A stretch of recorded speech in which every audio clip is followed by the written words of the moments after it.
महाराष्ट्रामध्ये येऊन तुम्ही रोजगार कमावता, तुमच्या राज्यांमध्ये अत्यंतिक बकालीकरण आहे, तुमच्या राज्यांमध्ये कमालीचं जातकारण आहे, तुमच्या राज्यांमध्ये बायकांच्या सुरक्षिततेचा प्रश्न आहे. हे सगळे प्रश्न जे राज्य सोडवतं, जो समाज सहिष्णुपणे तुम्हाला स्वीकारतो, त्या राज्याची भाषा पण बोलायची नाही, एवढा मुजोरपणा लोकांमध्ये जर असेल तर त्यांनी शांतपणाने आपल्या राज्यामध्ये परत गेलं पाहिजे.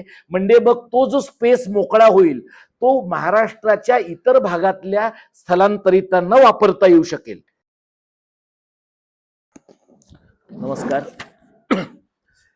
माझ्या सोबत आहेत आनंद भंडारे, हे मराठी अभ्यास केंद्राचे आणि शालेय शिक्षण अभ्यास आणि कृती समन्वय समितीचे कार्यवाह आहेत, आणि सुहास राणे हे संयुक्त महाराष्ट्र आघाडीचे संयोजक आहेत, ज्यांना काही एका नव्या पद्धतीनं लोकप्रतिनिधींची निवड स्थानिक पातळीवर व्हावी, मराठी लोकप्रतिनिधींची निवड व्हावी असं वाटतं आहे.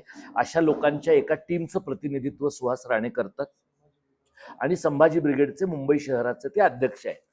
आजची ही पत्रकार परिषद आम्ही घेतली आहे आणि त्या पत्रकार परिषदेला अगदी शॉर्ट नोटीसवर बऱ्यापैकी लोकांचा प्रतिसाद इथे मिळतो आहे.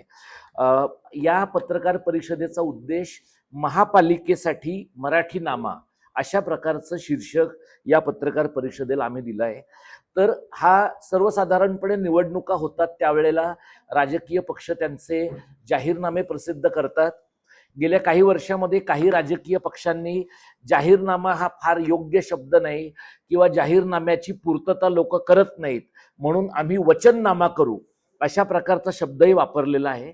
तर जाहीरनामा असेल, वचननामा असेल, या सगळ्याच्या पोटातली जी भूमिका आहे ती राजकीय पक्षांचं स्वतःचं म्हणणं त्या निवडणुकीच्या आगेमागे लोकांच्या पुढे नेणं हे आहे.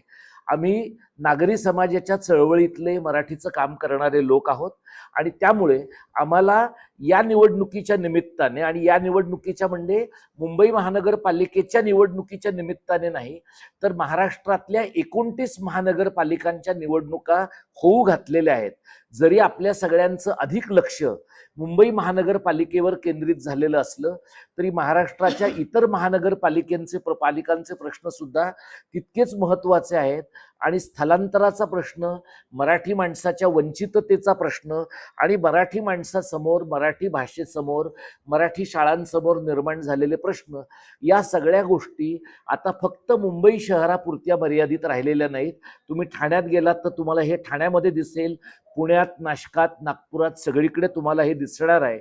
आणि म्हणून आम्ही परवा मराठीसाठी काम करणाऱ्या अनेकांना सोबत घेऊन एक मराठी नाम्याचा मसुदा लोकांच्या पुढे सादर केला आणि त्या मराठी नाम्याच्या मसुद्यामध्ये इतर लोकांकडनं गेल्या 2 दिवसामध्ये ज्या काही सूचना आल्या त्या सूचनांच्या आधारे हा मराठी नाम्याचा मसुदा अपडेट करून, अद्ययावत करून आज आम्ही हा तुमच्या पुढे मांडतो आहोत. आता हा जो मसुदा आहे किंवा हे जे मराठी नाम्याचं पत्रक आम्ही आपल्याशी शेअर करतो आहोत, हे माध्यमांच्या सहकार्याने खूप मोठ्या प्रमाणावर लोकांच्या पर्यंत गेलेलं आहे किंवा जातं आहे. आज सकाळी आम्ही समाज माध्यमावरून, म्हणजे मराठी अभ्यास केंद्राच्या समाज माध्यमावरून, मराठी अभ्यास केंद्राच्या सोबत काम करणाऱ्या इतर व्यक्ती संस्थांच्या समाज माध्यमावरून आम्ही लोकांना अशी विनंती केली होती की हा मराठी नामा आम्ही लोकांच्या पुढे सादर करत आहोत, त्याला तुमचा पाठिंबा असेल तर कमेंटमध्ये तुम्ही पाठिंबा आहे असं म्हटलं तर आम्हाला त्याचा उपयोग होऊ शकेल. आता अशा प्रकारचा जो पाठिंबा आहे तो व्हर्च्युअल असतो. काही वेळेला लोक अंगठा दाखवतात, त्याच्यातून कृती निर्माण होतेच असं नाही. पण आज सकाळपासून काही हजार लोकांपर्यंत हा मराठी नामा पोचला आहे आणि 15 तारखेपर्यंत जेव्हा निवडणूक महाराष्ट्रातल्या 29 महानगरपालिकांची होईल त्यावेळेला खूप मोठ्या प्रमाणात हा मराठी नामा राजकीय पक्षांच्या पुढे जाईल, त्याची चर्चा होईल आणि हा मराठी नामा महानगरपालिकांमध्ये ज्यांची कोणाची सत्ता येईल ते लोक सत्तेवर आल्यानंतर त्याची अंमलबजावणी करतील का याबद्दल त्यांना बांधून घेण्याचा काही एक प्रयत्न या मराठी नाम्यातनं आम्ही करतो आहोत. सुहास राणे आमच्या सोबत इथे यासाठी आहेत की सुहास राणे आणि त्यांच्याबरोबर एक 15-20 लहान मोठ्या संघटनांना असं वाटलं की संयुक्त महाराष्ट्र समितीचा जसा प्रयोग महाराष्ट्रामध्ये झाला, राजकीय प्रयोग झाला, तशा प्रकारचा प्रयोग संयुक्त महाराष्ट्र आघाडीचा आपण करून पाहावा आणि सर्वसामान्य माणसांमधनं लोक उभे राहू शकतात का.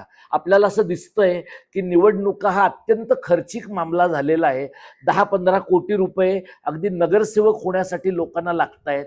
अशा वेळेला सर्वसामान्य घरातल्या 8 मराठी लोकांनी निवडणुकीच्या रिंगणामध्ये उभं राहण्याचं ठरवलेलं आहे आणि अशा प्रकारच्या मराठी माणसांची भीड चेपावी, त्यांना एक प्रकारचं धाडस निर्माण व्हावं आणि केवळ धनदांडगे आणि गुंड पुंडांनीच राजकीय प्रक्रियेमध्ये सहभागी होऊ नये या प्रकारची धारणा निर्माण व्हावी आणि समाजात वाढावी, यासाठी सुहास राणेंच्या सोबत आम्ही आहोत.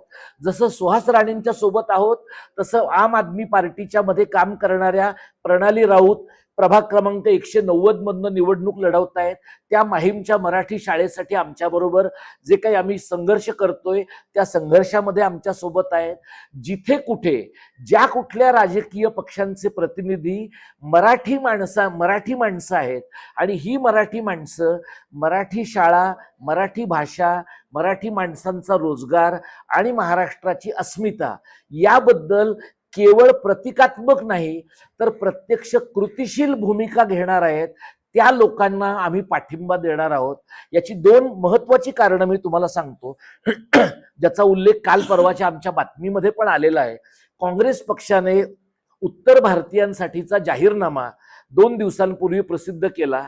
आतापर्यंत काँग्रेस पक्षाला आपण उत्तर भारतीय धार्जिणा मानत होतो, पण काँग्रेस पक्षामध्ये एवढा निलाजरेपणा वाढलेला असेल की ते मराठी लोकांचा जाहीरनामा तयार करण्याच्या आधी उत्तर भारतीयांचा जाहीरनामा तयार करतील, इतकं त्यांना उत्तर भारतीयांचं प्रेम आलंय, कळवळा आलाय किंवा त्यांची भीड चेपली आहे.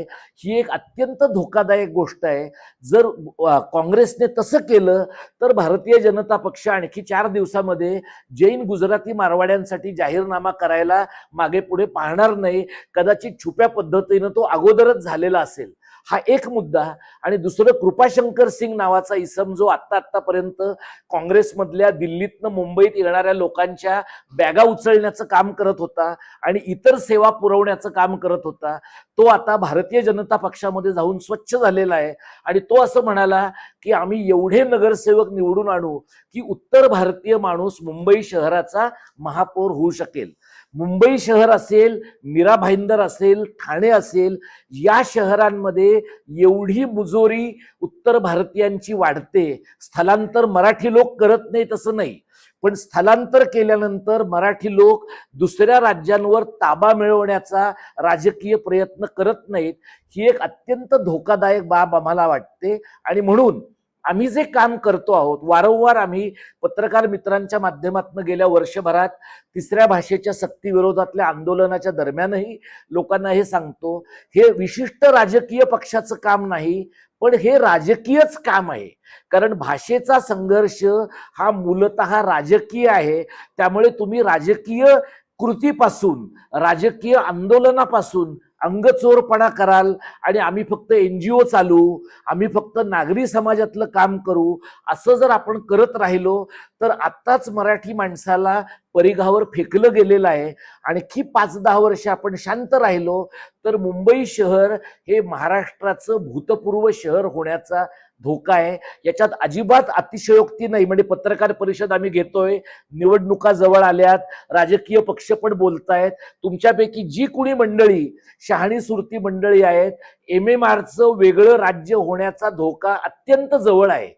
3री आणि 4थी मुंबई नावाची जी एक गोष्ट मंत्रालयात बसणाऱ्या इन्फ्रामॅनने आपल्या पुढे लादलेली आहे, त्यातनं ज्या प्रचंड मोठ्या प्रमाणात इथे उत्तर भारतीयांची संख्या आणि गुजर मारवाड्यांचा पैसा वाढेल, मराठी माणूस परिघावर आधीच फेकला गेलाय, तो परिघाच्या बाहेरही फेकला जाईल आणि त्यातनं मराठी महाराष्ट्राचं फक्त द्विभाजन होणार नाही तर विदर्भ पण वेगळा होऊन त्रिभाजन होण्याचा आणि मराठवाड्याला ज्या पद्धतीनं आपण वागवतो आहोत ते पाहता मराठवाड्यामध्ये सुद्धा स्वतंत्र राज्याची मागणी करणारी अनेक लोक आहेत.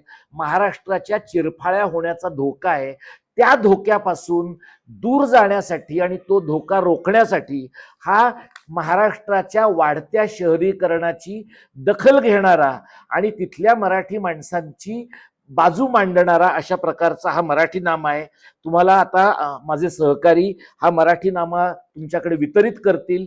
दरम्यानच्या काळात यातले काही महत्वाचे मुद्दे जे आहेत ते मी तुमच्या पुढे सांगतो.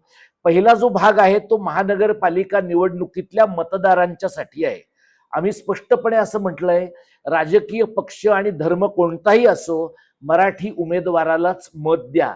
याचा अर्थ मराठी मुसलमान, मराठी बौद्ध, मराठी ख्रिश्चन, गावगाड्यामध्ये रमलेला, गावगाड्यामध्ये ज्याचं बस्तान बसलेलं आहे असा मराठी जैन, या सर्व लोकांना आम्ही मराठी मानतो. मराठी माणसांमध्ये धर्माच्या आधारे भेदभाव करण्याचा जो एक वेडाचाळा गेली काही वर्ष महाराष्ट्रात सरकार पुरस्कृत पद्धतीने होतो आहे तो आम्ही पूर्णतः नाकारतो. जिथे एकापेक्षा अधिक जास्त मराठी उमेदवार आहेत तिथं जो उमेदवार मराठी शाळा, मराठी भाषा, मराठी माणूस आणि महाराष्ट्राची संस्कृती याला महत्व देणार आहे त्या उमेदवाराला प्राधान्य द्या. सार्वजनिक ठिकाणी मराठी नीट बोलू शकणाऱ्या आणि आवर्जून बोलणाऱ्या उमेदवाराला पसंती द्या. असे काही उमेदवार आपल्याकडं मराठी आडनावाचे आहेत की जे असं म्हणतात, मीरा भाईंदरमध्ये गेलं की आपोआप माझ्या तोंडातून हिंदी बाहेर यायला लागते. त्यांच्या तोंडातून हिंदी बाहेर येत असेल तर त्यांचं तोंड कायमचं राजकीय दृष्ट्या बंद करता येईल का, याचाही विचार मतदार म्हणून लोकांनी केला पाहिजे. निवडणुकीचा प्रचार प्रसार मराठीतून करणाऱ्या उमेदवाराला प्राधान्य द्या. तुम्ही गुजराती विभागामध्ये मतदारांसाठी आवाहन करत असाल, तुम्ही मुसलमानांना आवाहन करत असाल, महाराष्ट्रातला मुसलमान, मग तो कोकणातला, खास तो संभाजीनगर मधला असेल किंवा उत्तर भारतातनं मुंबईत आलेला मुसलमान असेल, त्यांची भाषा मराठी आहे. आणि हे मी म्हणत नाही, हमीद दलवाईंच्या काळापासून हे म्हटलं गेलंय की महाराष्ट्रातल्या मुसलमानांची भाषा मराठी आहे. बाबासाहेबांनी दलितांना तुम्ही शिका असं म्हटलंय, इंग्रजीतूनच शिका असं म्हटलेलं नाही. आणि त्यामुळे आम्ही असं म्हणतो, मराठीतून शिका, मराठी कारणासाठी संघर्ष करा आणि महाराष्ट्र धर्माची लढाई करा, या प्रकारची भावना आम्ही मांडतो आहोत. जे लोक स्थलांतरित असे उमेदवार आहेत, जे असे उमेदवार भाषिक सांस्कृतिक ओळख महाराष्ट्राची पुसून टाकण्याचा प्रयत्न करतायत, तो उमेदवार नाकारा. महानगरपालिका प्रशासनाशी आमचं काय भांडण चाललंय गेल्या काही महिन्यामध्ये आपण समाज माध्यमावर पाहिलंय. आमची मागणी आहे, महापौरांसह सर्व समित्यांचे अध्यक्ष मराठी असायला पाहिजेत. गेले काही दिवस भारतीय जनता पक्षाच्या लोकांनी खान असेल का इथला महापौर, अशा प्रकारची चर्चा सुरू केलेली आहे. मराठी बोलणारा कोकणातला आणि मराठवाड्यातला खान असेल आणि मराठी माणसांच्या हिताला प्राधान्य देणारा असेल तर तो खान आहे का कांबळे आहे का पवार आहे का जोशी आहे हे मॅटर करत नाही. आडनावाने मराठी असलेल्या माणसाला आमचा विरोध आहे, प्रत्यक्षामध्ये मराठी असलेल्या माणसाला पाठिंबा आहे. महानगरपालिकेच्या संकेतस्थळासह पालिकेचे सर्व प्रकारचे आर्थिक आणि प्रशासकीय व्यवहार, खरेदी आदेश मराठीतच उपलब्ध करून दिले पाहिजेत. आता फक्त पहिलं पान मराठीमध्ये दिसतं, त्याच्यावर तुम्ही क्लिक केलं की आतला सगळा मजकूर महापालिकेचा इंग्रजीमध्ये असतो. कारण महापालिकेच्या लबाड अधिकाऱ्यांना हे माहीत आहे की लोक आतली पानं वाचायचे कष्ट घेत नाहीत. लोक फक्त पहिल्या पानाचा स्क्रीनशॉट घेतात आणि त्यांना वाटतं की आपलं ऐकून महापालिकेने मराठीत केलंय, तर ते पूर्णतः मराठीत होणं गरजेचं आहे. महापालिकेच्या हद्दीमधल्या दुकानांच्या पाट्या मराठीत नसणाऱ्या दुकानदारांवर कठोर कारवाई केली पाहिजे. आणि मराठीमध्ये पाट्या म्हणजे जसा कर्नाटकात नियम आहे, जसा देशातल्या इतर राज्यांमध्ये नियम आहे, मराठीतली पाटी एकूण पाटीच्या 60% आणि उरलेल्या 2 पाट्या तुम्हाला इंग्रजी आणि हिंदीतल्या करायच्या असतील तर त्या 20% करा, किंवा एकच भाषा करायची असेल तर 40% करा. पण मराठी पाटी सर्वात मोठी, सर्वात पुढे, सर्वात दर्शनी भागामध्ये असायला पाहिजे. आणि जे अधिकारी हे करणार नाहीत, कारण महानगरपालिकेच्या गुमास्ता विभागातल्या अधिकाऱ्यांनी पैसे खाल्ल्याशिवाय या प्रकारची लबाडी पचू शकत नाही. महानगरपालिकेचे गुमास्ता विभागातले, आस्थापना विभागातले जे अधिकारी ह्याच्यात पैसे खात असतील त्यांना ते पैसे दंडातनं भरावे लागतील, इतका जबर दंड त्यांना केला गेला पाहिजे. मांसाहारावरून घरं नाकारण्याचे प्रकार अनेक ठिकाणी होत आहेत. मांसाहारावरनं घरं मराठी बहुजनांना नाकारली जात आहेत असं नाही, प्रत्येक मराठी माणसाला नाकारली जात आहेत. आणि ती कोणाकडनं नाकारली जात आहेत?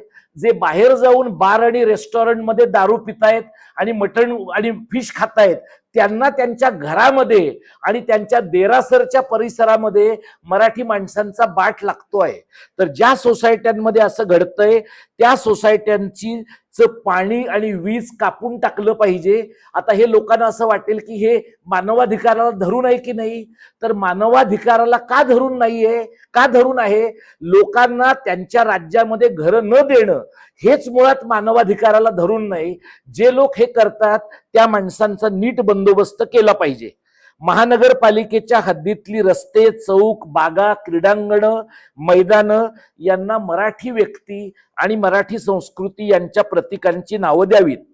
महानगरपालिका हद्दीमध्ये मराठी भाषेवर जिथं कुठं अन्याय होत असेल तिथं प्रभागनिहाय मराठी दक्षता केंद्राची स्थापना करावी. विधिमंडळाची जशी राजभाषा समिती आहे, आणि आपल्यातल्या काही जुन्या मंडळींना माहिती असेल 2010 साली आम्ही केलेल्या आंदोलनानंतर विधिमंडळाची राजभाषा समिती शासनानं तयार केली आहे, तशाच प्रकारची राजभाषा समिती महानगरपालिकांचं कामकाज मराठीमधनं होतं का नाही हे तपासण्यासाठी मनपाची सर्व महानगरपालिकांची राजभाषा समिती स्थापन करावी. महानगरपालिकेचं सर्व महानगरपालिकांचं सार्वजनिक ठिकाणी त्यांना नीट दृश्यमान असं भाषेचं स्थान होईल, या पद्धतीनं मराठीचा वापर ठळकपणाने व्हायला पाहिजे. मुंबई विद्यापीठाने मुंबई मराठी साहित्य संघाने अमराठी लोकांना मराठी शिकवण्याची व्यवस्था केलेली आहे. व्यवस्था झालेली नाही असं नाही, अमराठी लोकांच्या मुजोरपणामुळे त्यांना मराठी शिकायचं नाहीये. त्यामुळे या शहरात आल्यानंतर 6 महिन्यात 1 वर्षात लोकांनी ती भाषा शिकल्याचं प्रमाणपत्र घेण्याची जबाबदारी संबंधित व्यक्तीवर असायला पाहिजे.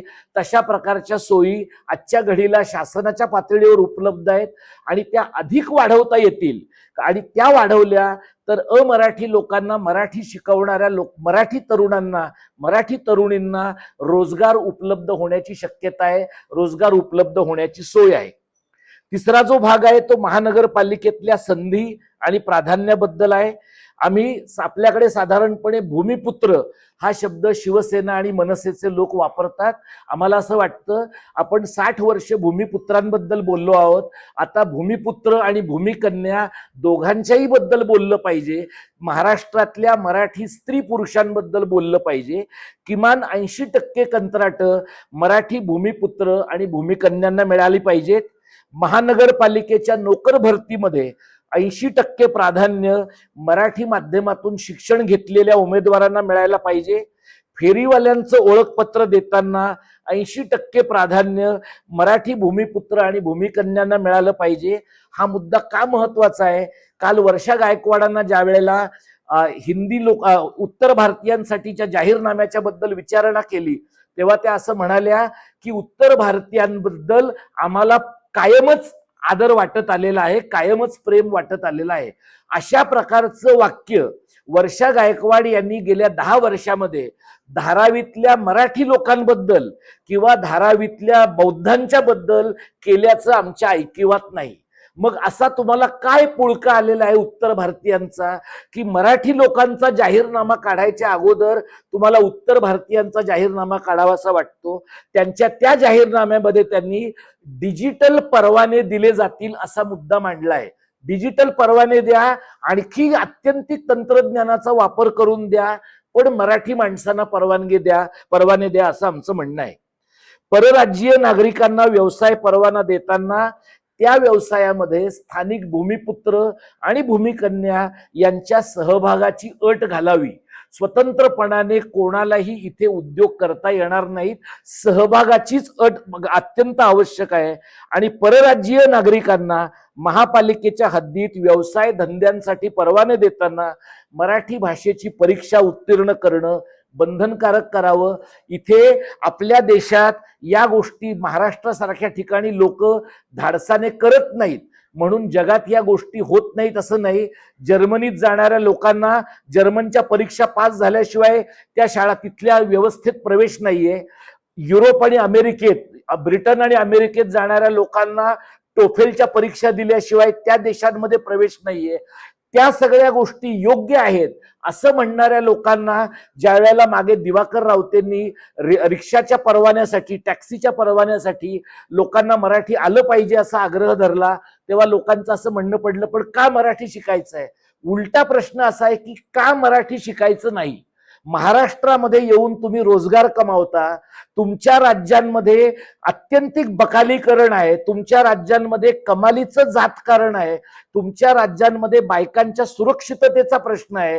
हे सगळे प्रश्न जे राज्य सोडवतं, जो समाज सहिष्णुपणे तुम्हाला स्वीकारतो, त्या राज्याची भाषा पण बोलायची नाही, एवढा मुजोरपणा लोकांमध्ये जर असेल तर त्यांनी शांतपणाने आपल्या राज्यामध्ये परत गेलं पाहिजे. म्हणजे मग तो जो स्पेस मोकळा होईल तो महाराष्ट्राच्या इतर भागातल्या स्थलांतरितांना वापरता येऊ शकेल. महानगरपालिकेच्या शाळांबद्दलचा मुद्दा सांगतो आणि मग शेवटचा मुद्दा आहे. महानगरपालिकेच्या मराठी माध्यमाच्या अनुदानित आणि गुणवत्तापूर्ण शाळा चालवणं ही महानगरपालिकेची प्राथमिकता आणि धोरण असल्याचं कृतीमधून सिद्ध करावं. आपल्यापैकी काही लोकांनी, आम्ही कार्यकर्ते भूषण गगराणी यांना भेटायला गेलो, त्याचा व्हिडिओ कदाचित पाहिला असेल.